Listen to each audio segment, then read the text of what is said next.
Տիկին Հովհաննիսյան, նախ մի այսպիսի հարց. Ինչու է այս օրենքը ուժի մեջ մտնում 2017 թվականի հունիսի 1-ից։ Ինչի չի կարող ստանդարտ շատ արագ ստորագրվելուց հետո մտնի ուժի մեջ։ Ես կարծում եմ, որ այստեղ թաքնված են քաղաքական մոտիվներ, փաստորեն ընտրություններից առաջ միգուցե ուզում եք խուսափեք հնարավոր գործընթացներից, բացահայտումներից եւ այլն եւ այլն։ Եթե այդպես չի, ինչն է խանգարում օրենքը ուժի մեջ մտցնել անհապաղ։ Երկրորդը,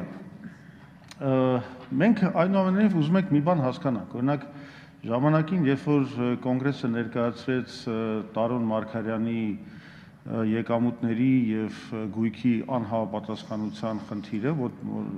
ներկայացված հաշվարկներով մոտ $10 միլիոն, դատախազությունը մեզ պատասխանեց, որ այստեղ հանցակազմ չկա։ Եվ եթե հիմա այս քրեականացումը մտցվում է ձեր ասած ձևով, այդ դեպքում դատախազությունը արդեն բնականաբար ստիպված կլինի պատասխանել, որ հանցակազմ կա եւ քրեական գործ հարուցել եւ առաջ գնալ, բայց ստացվում է մի ուրիշ բան, քանի որ դուք ասում եք, որ հետադարձ ուժ գոյություն չունի այս հանցանքի, այսինքն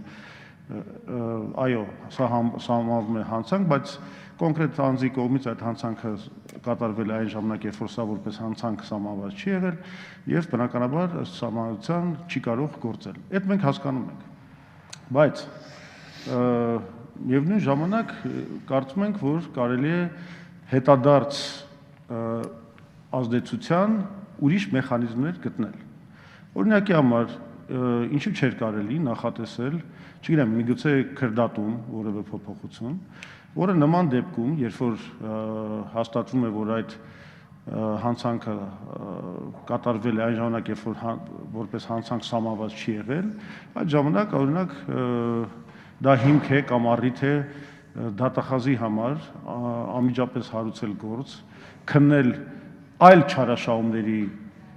գծով, օրինակի համար, չգիտեմ, ծառայողական դիրքի չարաշահում կամ կաշառք կամ եւ այլն, դուք ինքներդ գիտեք, ասենք, չգիտեմ, գողություն եւ այլն եւ այլն։ Ինչու չի կարելի նախատեսել նման մի ընթացք, որովհետեւ սա փաստորեն դառնում է հանցանք։ Հիմա իսկ եթե նման հետադարձ ուժի մեխանիզմ չի նախատեսվում, ստացվում է, որ ով միջև հիմա արել է այս հանցանքը, նա ազատվում է պատժից։ Սրանից հետո ենք մենակ պատժում։ Պարոն Զուրաբյան, սկսեմ ձեր առաջին հարցից, ինչու 2017-ի հուլիսի 1։ Թերևս ինձ համար հասկանալի է, որ դուք կարող եք, իրավունք ունեք դրան տալ տարատեսակ մեկնաբանություններ, բայց ես կտամ իրականում այն մեկնաբանությունը եւ այն պատճառը, որը սրա տակ դրված է, եւ դա բացարձակապես որևէ քաղաքական մոտիվացիա չի հետապնդում եւ չկա։ Պատճառը հետեւյալն է. մենք ունենք մի քանի օրինագծեր, որոնք սպասարկող են ապօրինի հարստացմանը։ Եվ մենք անհրաժեշտություն ունենք հակակոռուպցիոն մարմնի կամ էթիկայի հանձնաժողովը կամ հակակոռուպցիոն մարմինը, որը լինելու է եւ ներկայացվելու է իդեպ փետրվարի 4 օրյային, այդ ամբողջ փաթեթը նաև հակակոռուպցիոն, կան գործիքներ, որոնք սրա հետ աշխատելու են որպես սպասարկող գործիքներ։ Եվ այն մարմինը, որը նաև պիտի այդ հայտարարագրերի վերլուծությունը անի, կոպիտ ասած դրոշակը բարձրացնի եւ այլն, այդ գործիքները պետքա ունենա։ Պիտի աշխատակազմ ձևավորվի, այդ աշխատակազմը պիտի սկսի աշխատել։ Այդ ամբողջը իրականում process է, որը պիտի ընթանա։ Մենք եթե նույնիսկ բուռն ցանկություն ունենանք, հունվարի 1-ից այս կմնա թղթի վրա ու դուք հաջորդ ձեր հնարավոր ելույթի ժամանակ հրապարակային մեկ այլ քննադատություն կարող եք հնչեցնել։ Կարող եք ասել բացարձակապես որևէ ձևով ոչ մի մարմին չի աշխատում, գործ չի հարուցվել, չգիտեմ ինչ։ Ես ձեզ վստահեցնում եմ, կրկին հավաստիացնելով, որ դուք իհարկե ունեք այդ իրավունքը, դուք կարող եք նույնիսկ պնդել, հիմնավորել եւ այլն, չգիտեմ։ Ես ձեզ ասում եմ, չկա այստեղ այլ մոտիվացիա, քան աշխատանքի պատշաճ կազմակերպումը եւ ապօրինի հարստացման համար անհրաժեշտ հակակոռուպցիոն մյուս գործիքները ունենալն է, որոնք պարզապես ֆիզիկապես խորհրդարանը նաեւ չէր կարող քննարկել հիմա։ Ուղղակի ֆիզիկապես չէինք կարող։ Դրանք շատ են։ Հաջորդը հետադարձ ուժ չունենալու խնդիրը եւ միաժամանակ քրեական գործ հարուցելու դատավարական ինչ-որ մեխանիզմ նախատեսելը։ Հետադարձ ուժ որ չունի, ես ուրախ եմ, որ դուք ընդունում եք, որտեվ սա այլ փաստակ կրկին, այստեղ ով էլ կանգնած լիներ, անգամ եթե դուք դա զեկուցեիք, դուք ստիպված կլինեիք տալ նույն պատասխանը, ինչ որ ես, որ հետադարձ ուժ չի կարող օրենք ունենալ։ Հիմա ինչ չնախատեսել արդյոք որևէ մեխանիզմ, որով կարող է գործ հարուցվել նախկինում, հա,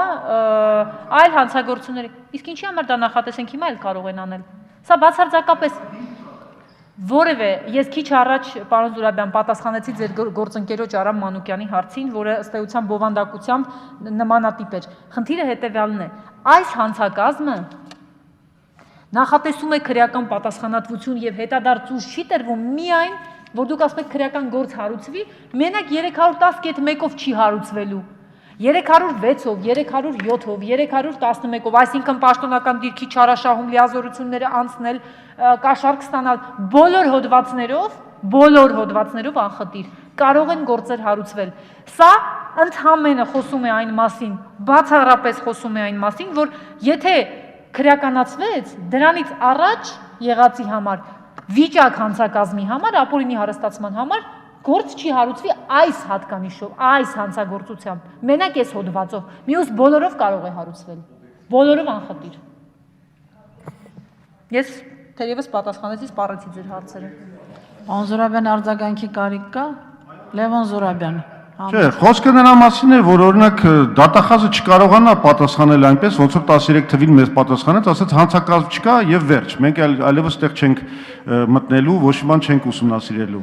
Խոսքը դրա մասին է, որ ինչ որ իրավական մեխանիզմներ ստեղծվեն, որ դատախազը նման իրավունք չունենա։ Ինքը միանգամից դա ընդունի որպես հիմք առաջ շարժվելու, գոնե այլ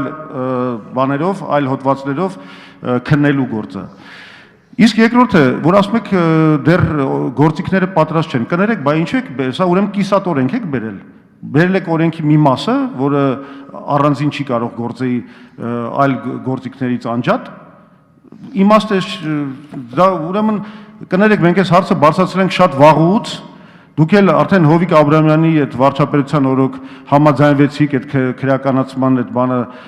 գաղափարը սկսեցիք իրագործել, բավականին ամիսներ են անցել, ինչն էր խանգարում ձեզ բերել այստեղ լիարժեք օրենք իր հաղորդակից բոլոր գործիքներով։ Պարոն Զուրաբյան, ձեր հետևանքային եզրահանգումը բավականին ճիշտ, այսպես ասեմ, լավ չափազանցված էր առաջին, երկրորդ ճիշտ չէ, իրականությանը չի համապատասխանում։ Այն, ինչ պետք է այս օրենքը ինքնաբավ օրենք համարելու համար բերված է։ Դեռ մի բան էլ ավելին։ Հաջորդ հարցը, երբ քննարկվելու է, փոխառություններն ու նվիրատվությունները, որ մեր գործընկերները բարձրացնում էին, այս օրենքով չէր լուծվելու ի դեպ։ Այս օրենքը ինքնաբավ, ինքնուրույն կա, բայց երբ որ դուք ինձ հարցեր եք տալիս, ասում եք, բա փոխառությունները, բա նվիրատվությունը, բա զոքանչը, բա մյուսը, բա երկրորդը, բա չորրորդը, բա վեցերորդը, դրանք այս օրենքնով չեն։ Դուք եթե ուզեք էլ քրեական օրենսգրքով դա չեք կարգավորի։ Այո, քրեականացման վարույթն իրականացնող մարմնի համար, հələ մի բան էլ կանխիկ գործառնությունների համար ամբողջությամբ փակ է դաշտը։ Բայց այս օրինագիծը սկզբունքորեն կարիք ունի նաև, որպեսզի էթիկայի հանձնաժողովը, որպես այսպես դրոշակ բարձրացնող մարմին, որը փետրվարին էլի եմ ասում, բերելու ենք ամբողջական փաթեթ, բա որ այս գործիքներով կիսատ բերենք, ուրիշ քննադատություն կհնչեցնեք։ Սա կարող է գործել, բայց նորից եմ ասում, ինքը արդյունավետ լինելու համար այլ օրենքներում են պետք փոփոխություններ, ոչ թե ինքն է կիսատ, ինքը ամբողջական լիարժեք օրինագիծ է։ Այս մեկ եւ երկրորդը, ինչ վերաբերում է ձեր առաջին հարցադրմանը, դատախազը չի կարող այս օրինագծի քրեականացման եւ դրա համար հետադարձ ուժ չունենալու համար մերժել որևէ քրեական գործի հարուցում։ Ինքը քրեական գործի հարուցումը ձեզ, պարոն Զուրաբյան, 2013-ին էլ, 16-ին էլ, 18-ին էլ, 25-ին էլ քրեական գործի հարուցումը կմերժեն, եթե համարեն, որ այս կամ այն հանցակազմով չկա հատկանիշ։ Եթե դուք ուզում եք սրանով չեն հարուցելու, որովհետև հետադարձ ուժ չկա։ Եթե դուք 306-ով, 307-ով, 11-ով ու մյուսով եք խոսում, այդ դեպքում, երբ որ ձեզ ասում են չկա հանցակազմ, նշանակում է դատախազությունը որպես իրավապահ մարմին այդտեղ չի գտել հանցակազմ։ Սրա մասին է խոսքը, բայց իրենց ոչինչ, նորից եմ ուզում, սա քաղաքական առումով եմ ուզում ասել, ոչինչ չի խոչընդոտում որևէ իրավապահ մարմնի այս օրինագծի քրեականացումից առաջ թե հետո հարուցել ցանկացած գործ բացի սրանից։ Մենակ այս հոդվածով չեն կարող հետադարձ ուժ տալ նախկին հայտարարագրման համար։ Սրա մասին է խոսքը։